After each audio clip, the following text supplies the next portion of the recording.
À Roussillon, petit village niché dans la vallée de la Tinée, l'eau coule toujours en abondance dans la fontaine en pierre.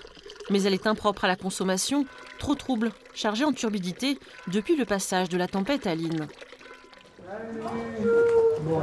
Les habitants viennent se ravitailler à la permanence de la mairie, ouverte 1 heure le matin et 1 heure le soir.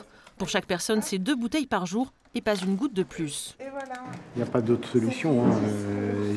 Bon, après, c'est bien qu'on ait des bouteilles de dépannage. C'est une bonne initiative. Je crois que c'était juste pour un jour ou deux, moi. À un moment, là, tant qu'on ne vous envoie pas le SMS pour vous dire Alors que l'eau est bonne... Moi, je ne suis pas sur la liste du SMS. Une distribution qui dure depuis le 21 octobre. Tous les jours, l'équipe municipale donne un coup de main et tient la comptabilité précise des bouteilles données par la régie Eau d'Azur. Une situation qui n'est pas nouvelle dans ce village, alimenté par 2 sources différentes.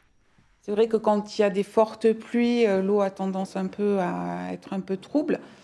Et ce n'est pas la première fois, puisque pour la tempête Alex, on avait eu aussi des distributions d'eau parce que l'eau n'était pas potable, on va dire.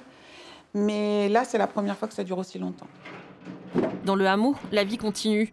Les habitants fatalistes se sont habitués à vivre avec ces interruptions d'eau potable. En la faisant bouillir, on la boit. Enfin, moi, quand je prends mon thé le matin, je la fais bouillir, je sais pas. Pareil pour les pâtes ou pour... Faut faire avec, on n'a pas le choix. Hein. Vous savez, on est pris au dépourvu, vous couchez, et puis d'un seul coup, boum, ça pète, ça y est. Hein. Il faut aussi livrer la maison de retraite et l'école tous les jours, en attendant le retour d'une eau plus claire. Des analyses sont en cours par les exploitants des régies et l'Agence régionale de santé.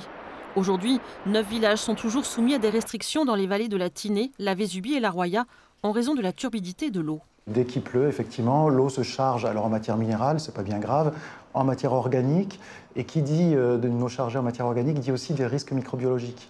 À savoir que des bactéries, des virus peuvent être présents dans l'eau et être protégés par ces matières organiques et constituer un danger pour les personnes qui la boivent. Mais difficile pour l'instant de donner la date d'un retour à la normale. C'est long pour les personnes qui vont subir ces restrictions d'usage. Voilà. Après, ça dépend de la réaction du milieu naturel, du temps d'épuration des eaux dans les sous-sols. Et ça, effectivement, on ne peut pas le prédire. Retour au village. Pour cette famille de 3 personnes, c'est 6 bouteilles par jour, y compris pour faire la cuisine. Un pack d'eau, ça nous dure à peu près 2 jours. Parce que si on fait un peu de soupe, un peu de pâtes, on prend l'eau en bouteille. Donc en fait, on se rend compte que finalement, on use quand même beaucoup d'eau. Voilà.